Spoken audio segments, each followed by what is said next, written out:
Hello, everyone, and welcome to today's University Business Web Seminar, which is entitled Uplevel Your Strategic Planning with Insights from Columbus State and Holy Cross, which is brought to you by the generous support of our sponsor, Watermark. Now, before we get started, I would just like to share just a few housekeeping items with you.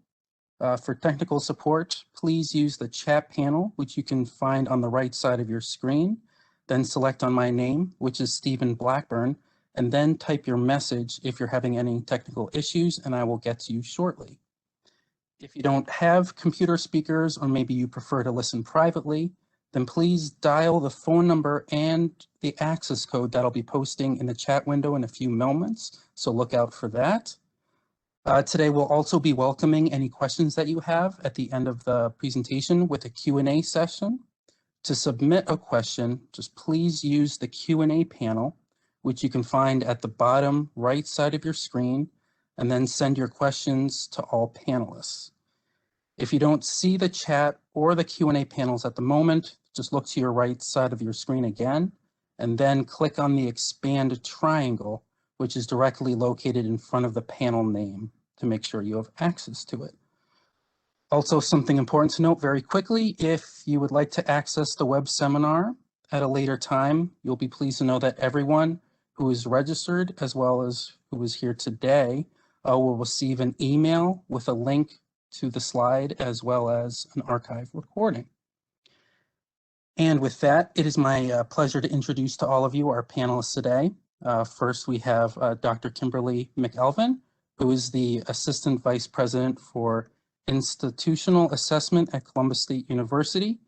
And we also have Will Luton, who is the Academic Projects Coordinator at University of Holy Cross. And now I'll just hand things over to Jeremy Tatum, who is the University Strategic Consultant at Watermark, who will be facilitating today's web seminar and discussion. Great to have you with us, Jeremy, and all of you.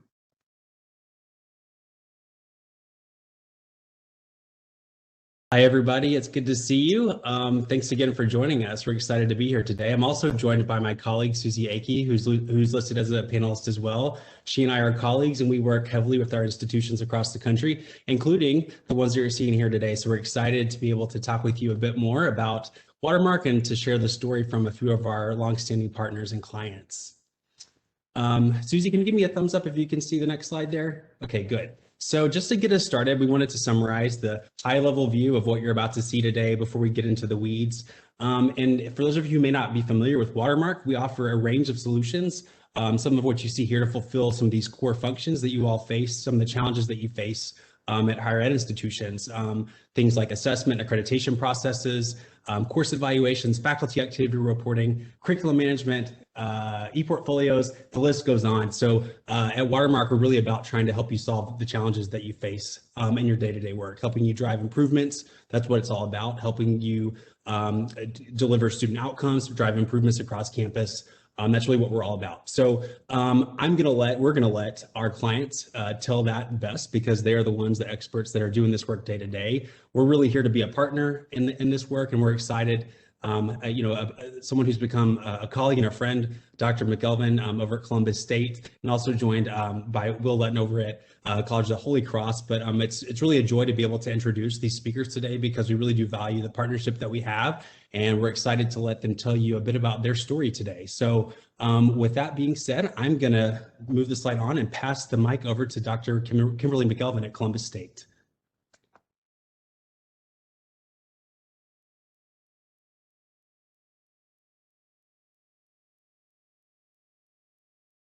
Oh, I think you're muted. Can you hear me okay? Okay. Well, thank you. I just want to say welcome today, and I have had a pleasure of working with Watermark for many years. We went from a different software system, and just to tell you a little bit about this university that I work for, Columbus State University, which is in Georgia, south of Atlanta. And I think the makeup of our student body is, we have a great diversity in our student body and 8,400 students, but I think also some of our products that we use not only do assessment, but if you think about the faculty, the full-time and part-time faculty and the staff that we have, I have most of the directors and above on and all faculty on these platforms. So I just wanted to let you know that kind of the scope of our university, and also that I wouldn't be here without the support of Watermark, but also our president and provost are very supportive of using technological software systems and able to improve services and assessment. So I've had a lot of support that when I go to them, and they help me sometimes with that communication that goes down to the people that will be using it as well. So next slide. Okay. If you can look at the slide now, you will see the different products that we use. Do you see, is that showing right now? Okay. So you can see that we use digital measures for all of our faculty activities. Aqua we use for general ed assessment, where we have faculty come in twice a year and evaluate our core curriculum. We use TaskStream for all our planning and assessment, all of our dean's reports, executive leadership team reports. And we use Planning and Self-Study, which has been a newer partnership with our SACS COC accreditation. It's super user-friendly. Our College of Education uses TK20, and we use Evaluation Kit for our student evaluation. So you can see that we are a user of Watermark products, and we use them in different ways to meet our needs. I will tell you that when I took over this job probably about 5 years ago, we were doing everything from PDFs and Word documents. And I just came in and like, how are we going to be able to track and monitor our information? And I went to the provost at the time, and we've switched provost, and just said, I can't do this with PDF documents, because we were doing our 10-year SACS COC visit too. So I have to tell you, when I'm choosing a platform system, it has to be easy for the users. And so I know for me administratively, I'm kind of techie, but not everyone is. So when I'm thinking about faculty and staff, that has to be really important. So one, my processes have to be easy, but the software has to be easy. With the PDFs, we could never extract data from that, and that's really important, because now our external stakeholders, they want to see the data. We have to prove and provide evidence that we're meeting goals at different levels. So being able to have a software system pull a report and allow our chairs and other people to pull reports, really important. But we also need to monitor. Not everyone turns in their annual reports on time. And it was always hard for me to figure out who had and who hadn't. It was time consuming. So being able to monitor reports and then being able, we used to hear with our assessment processes that we just turn this report in every year. No one ever reads it. It never goes anywhere. So we need to be able to provide a system that be able to provide feedback when they write these reports to, are they quality? Are they meeting the needs? How can we improve these reports? And then it has to be a partnership with your tech solution. It has to be a partnership between administration, your faculty, and your tech partner, and in this case it's Watermark, and our institutional technology services. Different universities call them different things, but when you're going into looking at new solutions, you have to bring those people at the table to be able to say, is this something we want to do going forward? It's a really important decision to have those people around the decision or the table, because sometimes it looks like administration, like we're just pushing things down, but when you bring them in and create that buy-in, it really is helpful in the process. That kind of is an overview. I hope that there will be questions that come along during the question and answer session. Jeremy, is there anything else you want to include?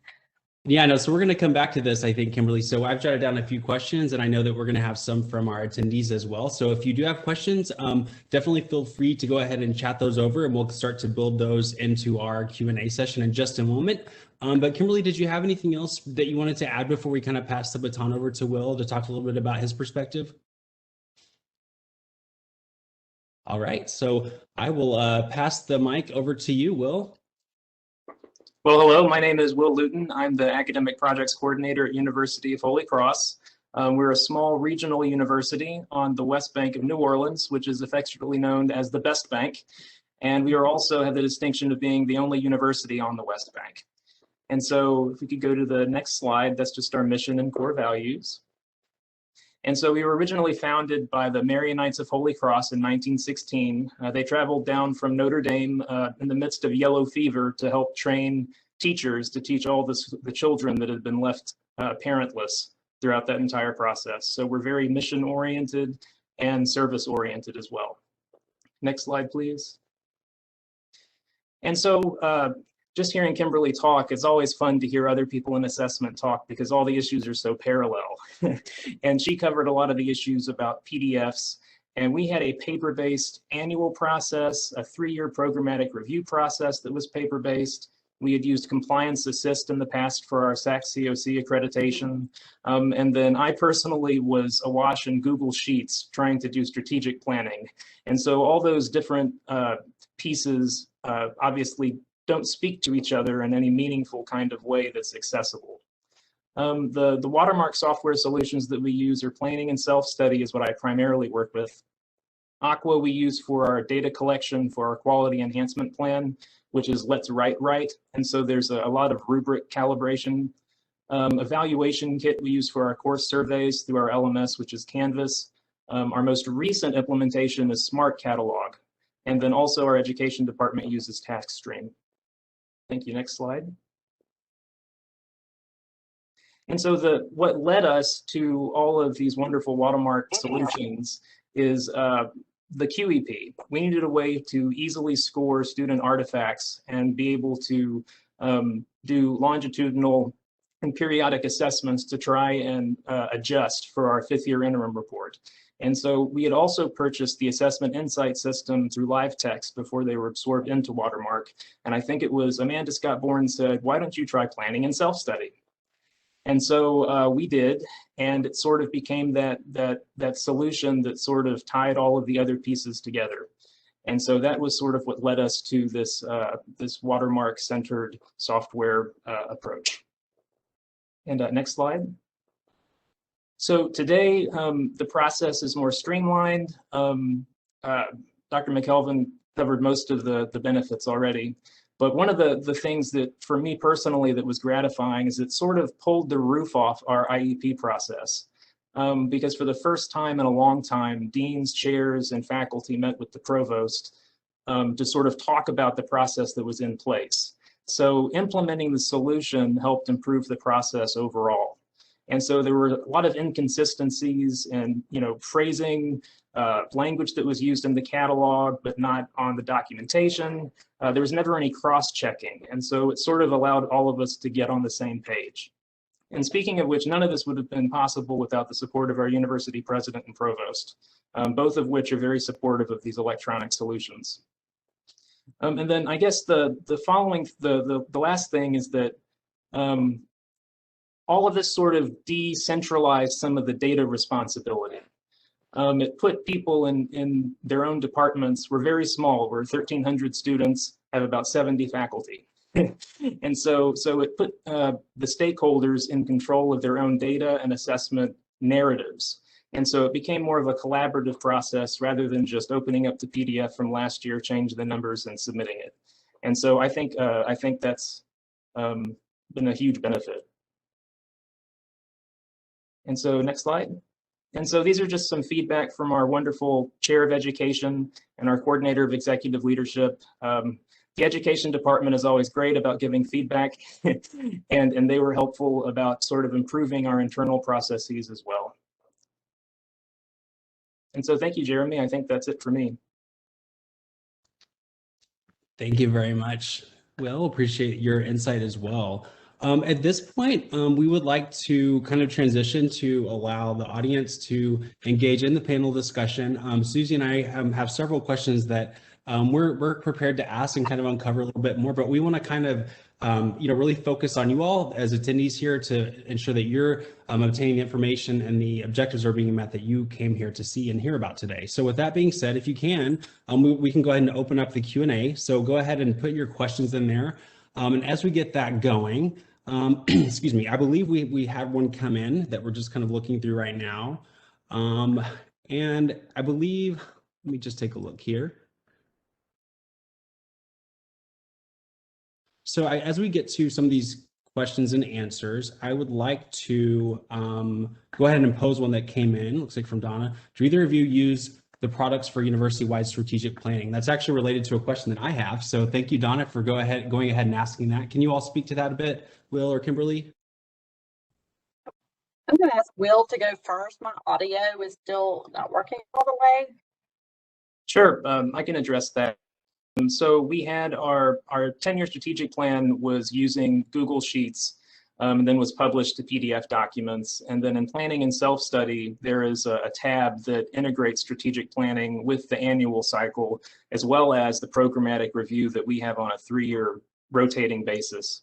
And so the benefit of the integration of strategic planning is when a department logs in to planning and self-study and selects their goals and outcomes for the year, you can orient it where they see objectives from the strategic plan. And so one thing we found is that when the PDF process was in place, no one ever looked at the strategic plan on an annual basis. And so the annual cycles didn't reference the strategic plan in a way that was meaningful and was accessible. And so just having those strategic goals and objectives flash up in front of department chairs each time they do their annual review is sort of just a soft, suggestive way to say, is what we're reporting on this year in the strategic plan? If it is, great. If it's not, maybe we should have a discussion about why that is. And so I think it helped coordinate sort of that strategic planning process. Thanks, Will. And we use TaskStream for strategic planning, and it's really good because we connect our annual reports in TaskStream that each have to be aligned with a strategic initiative. So we're able to look at that data and publish that data and put a link on our website about that data. We are looking to move our data over to planning and self-study because it is another platform that we would like to try. But the whole planning process for us for strategic planning is a 5-year process, and we just met with our stakeholders in the community on campus about a month ago when we had a 2-hour session with the stakeholders, and I showed them the data about where we were with our strategic plan and then where we needed to go. So it was a really good conversation, and I know that we heard from some of our faculty and deans that they had never had an update to a strategic plan before, that really they put it out there. They may attach align some of their goals, but then they don't really hear about the data and results. So I think being able to show that and have a midway checkup about those and realigning, and we did shift some of our goals because some of our priorities that we created a while ago are just not the same now. So being able to make it a living document is important. So I will just have a follow-up question around this note of strategic planning. So when I talk with our clients and our partners about assessment and about accreditation and about strategic planning, oftentimes these terms are used interchangeably, and it can get a little confusing. And I know different institutions may mean different things by these terms. Can you tell us a little bit about your perspective on how assessment is related to strategic planning? Is it strategic planning at your institution? And how have these tools that you've used or started to use supported those initiatives as it relates to what we define strategic planning to be? I know at Columbus State, the planning has been and assessment has become part of a culture. And I know I saw there was a question about teaching and learning. Can you hear me okay? Okay. The planning part of it's so important that we have goals that we set in for faculty, and it's, the student learning outcomes. And for all of our departments that are non-academic, it's just really important that they set goals for improvement and being able to set those ahead of time, align those to the strategic plan so we're all working on a common mission and common goals, and then being able to provide that results. The tools allow us to be able to document that, look at it longitudinally, and then truly show where we're making improvements with data and making data-driven decisions and being able to pull a report today and say, this is what this area has done. I mean, I use that data all the time to our University System of Georgia, and also to our accrediting body all the time. There are every day or every other day I'm getting asked, what do we do here? What do we need to do here? And hey, we need to provide our budget for the legislators. Can you provide these points? And I'm able to go in and grab that data and craft a response. And it's just really important that we house it, we track it, and that we can grab it at any point to make a point to show evidence. So it's all part of that, and we just are so much further along, you know, with tools that we can use to showcase that data.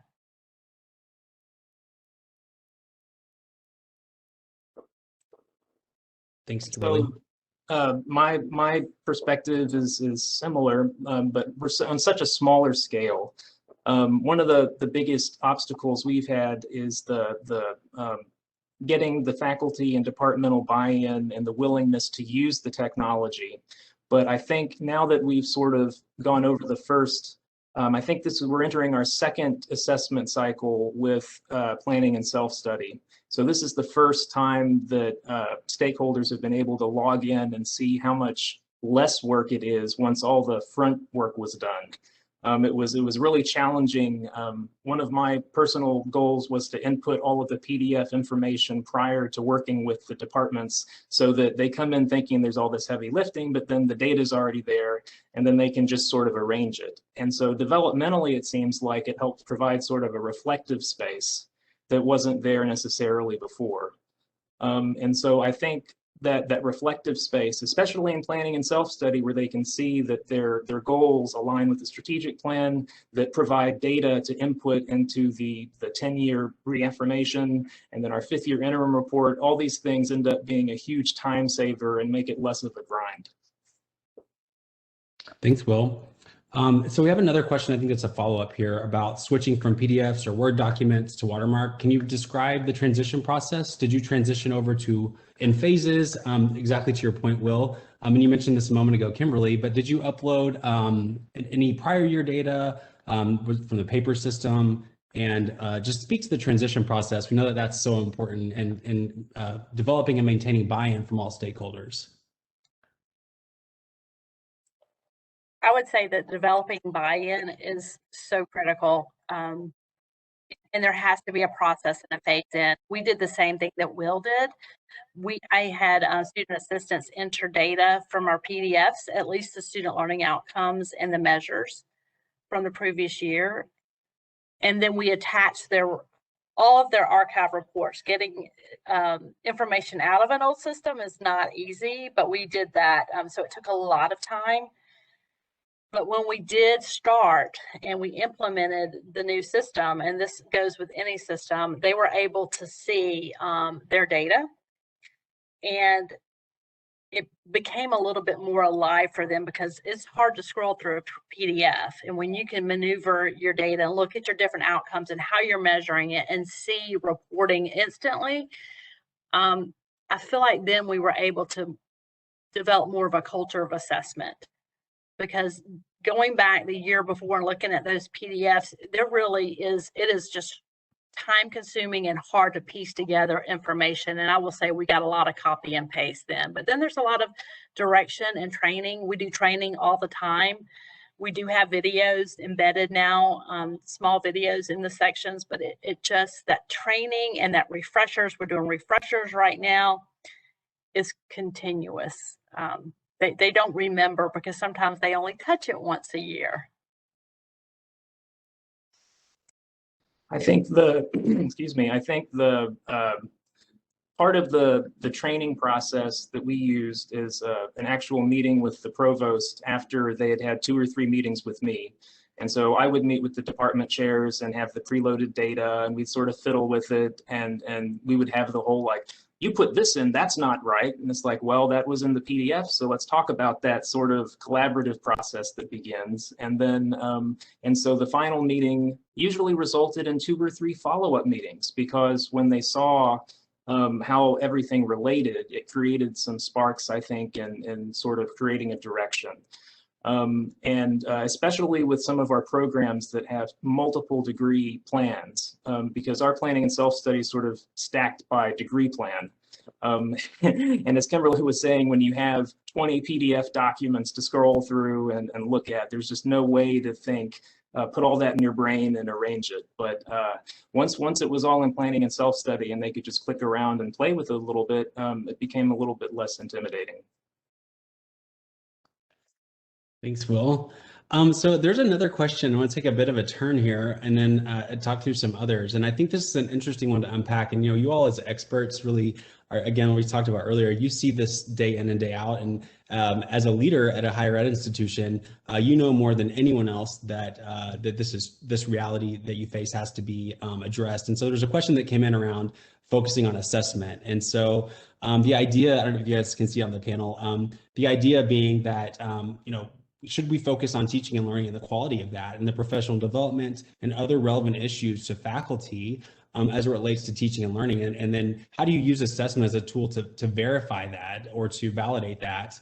Can you tell us a little bit about your perspective on that? And I think it speaks to kind of not just what the tools have helped you do, but actually how you use them. What do you learn from them? What's the analysis that happens? I think that's really important. Teaching and learning is extremely important. And I would say that our departments that focus on faculty development are critical. So we are partners with them, and we really look at the data and we try to look at the student learning outcomes and the evidence, and we have tied it to curriculum on the faculty side and to faculty learning and pedagogy. That has been a harder process. I will share with you. That is a challenge. It really gets our faculty. We are really trying to look at not deficit thinking, so that when we accept students, we're not thinking about their ACT and SAT scores. We get the students that we accept, and we have a commitment to that. The connection to whether students are succeeding or not are more than student learning outcomes. The student learning outcomes are very important, but we also look at different data to determine where we are. And sometimes it's not popular data, like DFW rates, enrollment rates, retention rates. All of that goes into, and we, in our comprehensive program reviews that we do with our program, we look at all of that and we talk about that. And they have to develop plans with the chair and the dean to make improvements. And a lot of times that does go back to faculty development. It's sometimes a harder push to make that connection. But we require, before any department makes even before they can even make a curriculum proposal, a change, they have to have their annual program reviews done. So this connection that the data has to relate to curriculum development has been easier because the provost said, hey, you can do this, because there are a few areas, there are not many, but that has to be done if you want to make curriculum changes. So I'm not sure that I answered your question. I think teaching and learning is so important, but sometimes it's harder to make that connection with data for them unless you have faculty development on your side to help make some of that connection. So my perspective on the teaching and learning, I see it as my role to make the actual grunt work of the review process and assessment as non-invasive as possible.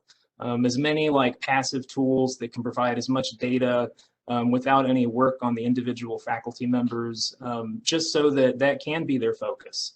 And that however often we meet is more about a collaborative discussion and how to move forward than it is about, have you submitted the document yet? And, that's something I think is partly a benefit of our size. We're just so small that, I can really talk to many more people in a very short period of time. And we can also adjust curriculum a lot faster, I think, just because there's so few people involved. Relative to other larger public institutions. But I think all faculty members unilaterally value the classroom to the extent that I want to make it as non-invasive as possible. And these software solutions certainly head in that direction. Thanks, Will. So there's another question that came in, and I would pose this back to you, Kimberly, just because I know personally in the work that we've done together over the years, in our work with the College of Business, it's related to how our tools kind of fit together. And as we think about AACSB or ACBSP for colleges of business or schools of business for their accreditation bodies, we see various parts of our tools at Watermark be used to support those processes. And one that I think is relevant for this discussion today that got brought up is around using digital measures, which some of you are familiar with, but specifically the question about are your schools of business or colleges of business using planning and self-study to prepare for their accreditation self-studies and their visits? Can you speak to that? And if it's not specific to the College of Business, maybe even other specialized accrediting bodies that you're involved with, and how you see in the case of the topic today around planning and self-study, how that tool can help support those processes? Absolutely. And we have our accrediting, our programs that are accredited actually using our software tools to be able to enter their information. Education just is going up. They're going to use the planning and self-study for theirs. It's an easy tool. We're using it for SACs. AACSB has been using digital measures since 2008. They have it down to a science, so they don't really need a lot of consulting. But other programs do, and as we're going up for another accreditation for our MPA program, they need more consulting, they need more data, they need to know how the tool is going to work so that they can show their data. So I think that we play an important part of that. The great thing about digital measures, and we just launched this as the university during the pandemic, which was not very popular, but we were using binder format, and we had faculty members that had to kind of move quickly on that. So we were able to work with Watermark to expedite or expedite our implementation.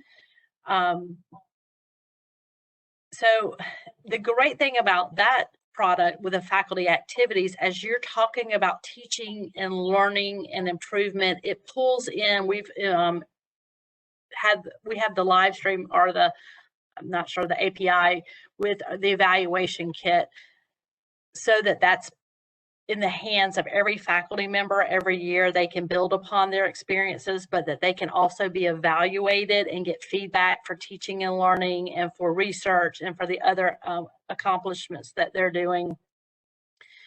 So that has been a big part of what we've done this year and how we connect the data with the tools. And Watermark has now made a single sign-on kind of where you can navigate in between the tools if you have multiple, which makes it easier for us using the system.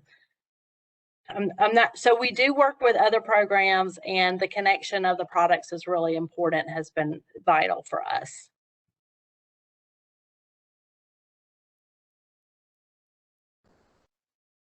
So yeah, oh, sure. Sorry, go ahead. So on the planning and self-study side, I'm sure everyone agree. Well, okay, at least at Holy Cross, the last thing the departments are willing to let go of are the programmatic accreditations. The processes they've had in place, it's the last holdout. And so what I'm doing currently is sort of using planning and self-studies programmatic accreditation to sort of mirror what they're doing, to be able to, at the end of the high stakes process, say, you could have done it this way. and then help them transition into using that alongside their annual reviews. And so the annual reviews were really easy to convince them to buy in as far as the software is concerned, because it's just something that's annual and it's mostly the IE people's problem. But when it comes to the programmatic reviews, it's just more, y'all stay away from that. And so I think counseling and our education department are willing to give it a try. We're committed to using it, I believe, for our reaffirmation, and then for our impact report for our 5th year interim. And so that's sort of where we are with programmatic accreditations. Thank you. So I have a question, just since we're talking about these accreditation self-studies.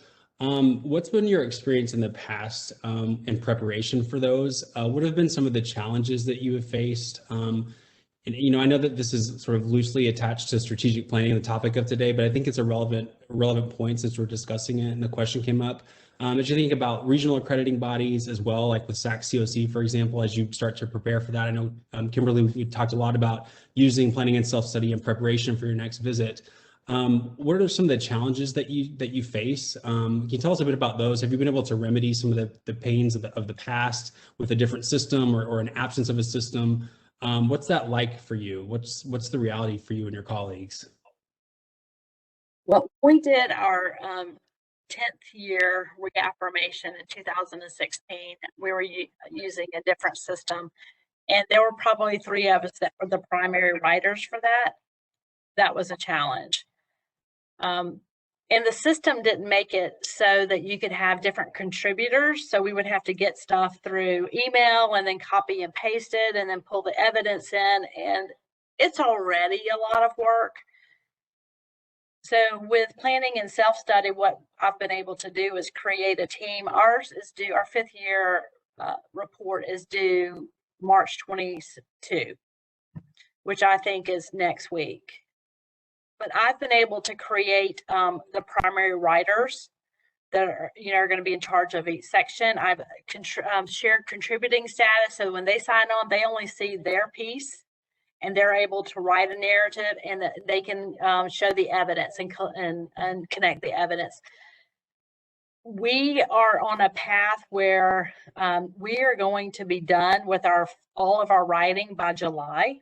I know it seems like we're ahead of schedule, but doesn't feel like that, because in August, when we come back, we're going to be doing secondary reading. So I'm going to divide that work up from different experts on campus. We want to be done before we go to Thanksgiving, because we don't want to spend Thanksgiving and Christmas and then coming back in January trying to get stuff together. It's an incredible time-consuming process. This tool has really helped from when we went through our 10-year. It's so easy to use. I've been able to answer questions very easy. This is how you connect this, and with little training, they're able to be functional. And that's one of our whole goals about assessment and whatever we're doing is the process has to be easy to get contributors involved.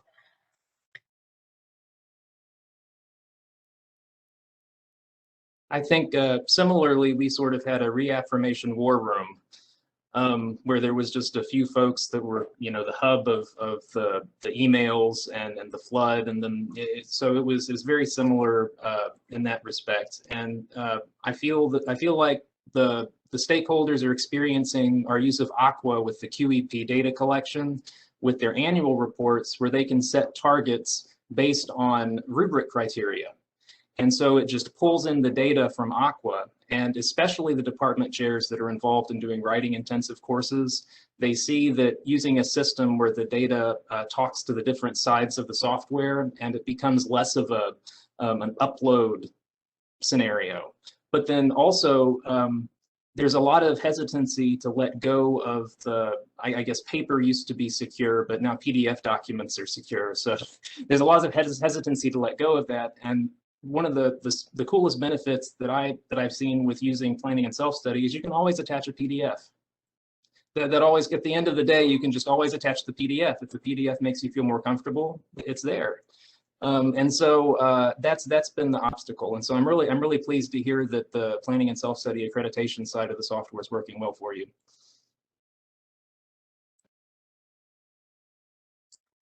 Thanks, Will. There was a question earlier on in the presentation today, and I know when we were discussing the content for today's presentation, there was a lot of discussion around the transition.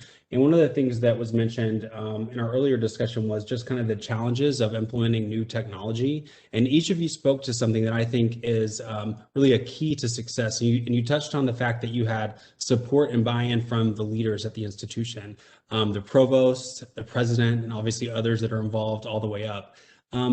Can you speak to kind of 2 ideas there? One is, any ideas related to the transition, and how did you do that? You talked about some of the specifics a moment ago, but just in thinking about shifting the mindset to where it is today, because you both have created and helped to foster a culture that is much different than it was before you took on your position, or as that's evolved over time. But then secondly, what would you advise others that are listening today in terms of developing that leadership and that buy-in and that support from your leadership on campus? Tell us a little bit about your perspective on that, because it's, I think, what's made both of you very successful. I would say get this done. This book has been very helpful. I was just consulting with a large hospital system, and they've had a lot of changes this past year. And so now they're at a point, what are we keeping? What are we getting rid of that happened during the pandemic? But I think that a new software system is very scary to a lot of people. We're used to it. We're signing on to different things each day, and we're pulling things. So it's a little more in our comfort zone. But I will tell you now that, we get something from HR, oh, we have to do something new. I'm like, oh, no, I don't want to do anything new. But yet we are creating these changes that in a lot of cases are required. They don't get a pass on if I'm going to do it or not. And I think we've made some mistakes along the way. Like the first software system I came in, let's buy this, and we didn't get IT involved. And then we're like, oh, you need to support this. And we're like, what? Or we get a dean that says, hey, let's collaborate and do this. And then it's against accreditation. So there are a lot of moving parts to this, but you have to get buy-in. I think we had Jeremy and Austin and the Susie. We've had them at Columbus several times because we wanted to be methodical, and we were already going through so many changes at the university that didn't revolve around software changes, that it was just important for them to see it. And then we called and we did references checks, and that process is hard, but you have to work through all of the process of bringing the right people to the table, even those that are not going to be completely bought in and may not ever be bought in, bringing those to the table, bringing the people with positional power and decision-making power to the table to do the demo, so you can go back and say, we included you, we did an evaluation. So that whole process is very time-consuming, but it's so important to go through that process. And then to be able to go back and say, this is what we did to try and be inclusive. And then when you do have something major happen like the pandemic and you go electronic in ways you haven't before, they're a little more prepared with it. But it is a challenge that there is not a single way to circumvent any challenges. And people say, oh, please give this to me today. We are so excited we get to change software systems. I think I feel like being the Energizer Bunny for yes, we can do that is sort of what helps with advocating for some of these solutions, and personal relationships.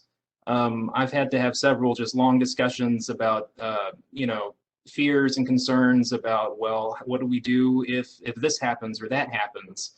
And so I echo a lot of the things Kimberly said. But one thing that I guess developing, so the challenge that's arisen is because of the pandemic moving so quickly, there is a tendency to recreate the paper process electronically without any kind of reference to the benefits that didn't exist before.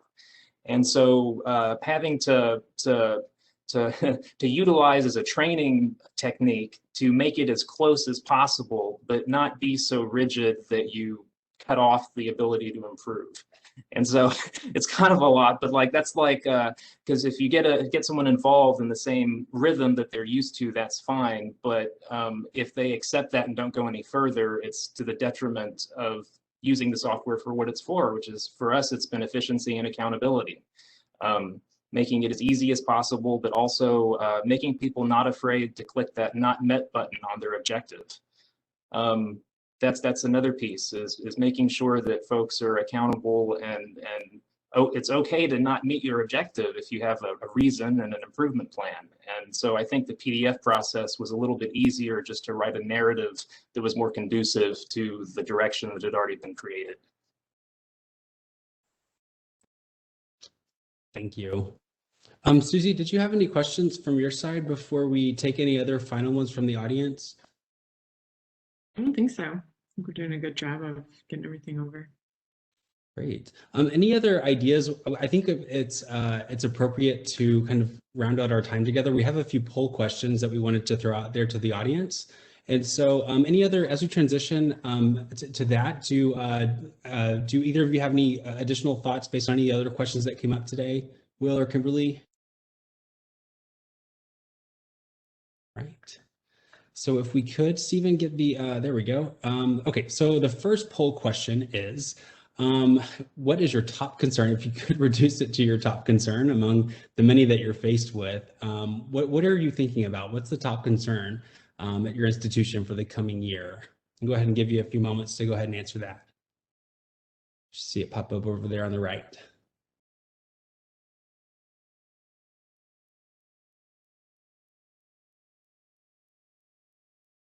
Very difficult, I think, to reduce this down. We've had a lot of discussions over the last couple of weeks with the changing nature of teaching and learning and instruction, and what that means as you rapidly prepare for this coming year amidst all the changes that have happened. So I know it's tough to try to reduce this down to one.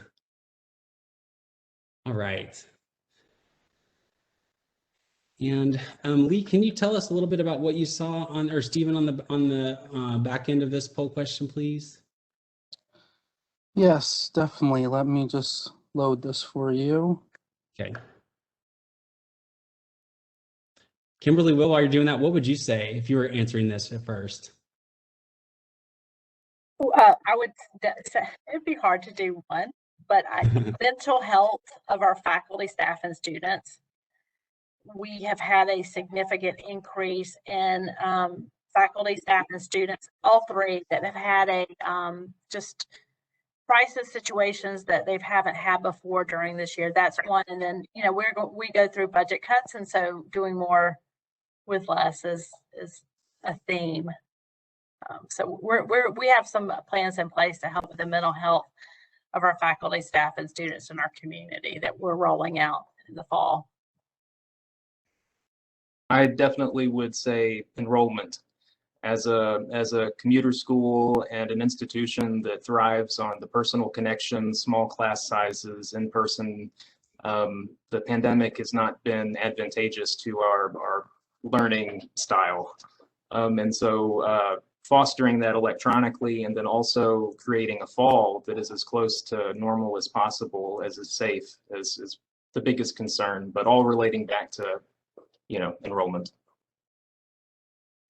Yeah, that's, I think you both actually, you did that quite nicely. You spoke to the top two without being prompted. So thanks for that. And I know, Kimberly, just thinking about the experiences that you all have had, and with when we're thinking about student affairs and all that goes into the complete ecosystem of supporting students once you get them. We know that it's there's so many variables and factors that go into that. And so, and I think as you just look at the responses, you can see kind of across the board, there's pretty heavy concern for those two areas among some of the others. So thanks for sharing that. And then can we move to the next one briefly before we wrap up today?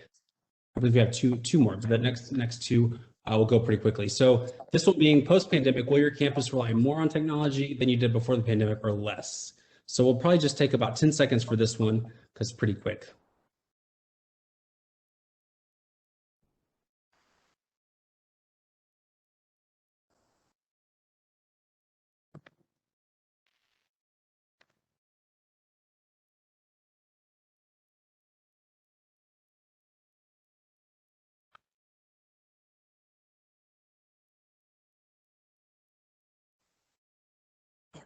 So, okay, 100%. We rely more on technology than before the pandemic. So I don't know if either of you have any thoughts on this, kind of an easy question to answer, So, anything that as you reflect on the past year and as you think about what's coming, I think there's a lot of clutter probably on our minds as we think about preparing for the fall while we're wrapping up the spring term. Anything that you're kind of thinking of as you think about the future, Kimberly or Will, and by future, I mean like the summer and also into next year. And not just technology itself, but kind of what's that top of mind as you think about what's coming next year? Well, we are, back to normal fall. We actually were back to normal this summer, but we have a lot of students and faculty and staff that still are scared. They want to be distanced, and some of our students that like fully online or didn't take any fully online have found that they do okay in that environment and want more of that environment. So being flexible, we're trying to figure out how to do that because we can't facilitate fully online and in person. So I think that it's a transition. Definitely, and trying to we are looking at new terms, high flex that we haven't really talked about before, and hybrid, used to be 50-50, or there was some format that was structured, and now we're looking at what those look like. So different technological advances with our faculty and students. We have a lot of faculty that said they would never teach online, and they have really found that they have thrived online, and they're using technology more than they have before, and doing things that we wish that we had done before. The pandemic has created a sense of urgency and change to put things on, which will help in the future. I think that the challenge for us is going to be resisting a boomerang effect, moving completely electronic, and then having certain stakeholders wanting to be just like it was. But then also one thing we've done is now all of our classrooms, one of the things we were able to do without having students in person is all of our classrooms are now HyFlex enabled, every last one of them. And so that kind of an upgrade is something that wouldn't have been prioritized if the pandemic hadn't happened. But now the challenge, as I see it, is advocating for those options to be utilized so that we don't transition our primary student to online. We access student bodies we wouldn't have had in the first place by using hybrid and online. Thanks, Will. And then last question before we end today and then pass it back to Stephen. Are you considering a new tool or process for assessment in the coming year? So we'd love to know this. We don't have to discuss this one today, but it is great information for us. If you wouldn't mind going ahead and sharing that with us, that would be great. And with that being said, I want to go ahead and make sure that we end our time together by passing it back to Stephen. First, wanted to just say thank you to both of you. This has been a wonderful time well spent today. And thanks to all of us who've attended. We have a couple of final thoughts, but I just wanted to say personally, we're very grateful for all the expertise and insight that the two of you provide and have provided today. So Stephen, I'm going to pass it back to you. Thanks. Yeah, definitely. Thank you very much. Thank you, Kimberly and Will, for your insights, and Jeremy for leading today's discussion. We really appreciate your time here today and sharing your expertise. And with that said, I would just like to thank our attendees for joining us today as well. For those of you who enjoyed our presentation, there are many more upcoming web seminars like this one that are provided by University Business, which is the leader in editorial coverage of news, trends, as well as current issues in higher education.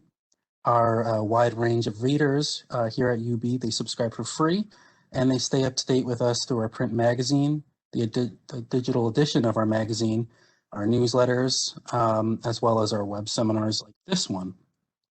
Also, for those of you who would like to watch this web seminar again, or for those of you who believe that the solutions that were provided today would be really helpful to your colleagues, you'll be pleased to know that an archive recording of this web seminar will be available at the URL, which you can see on your screen here.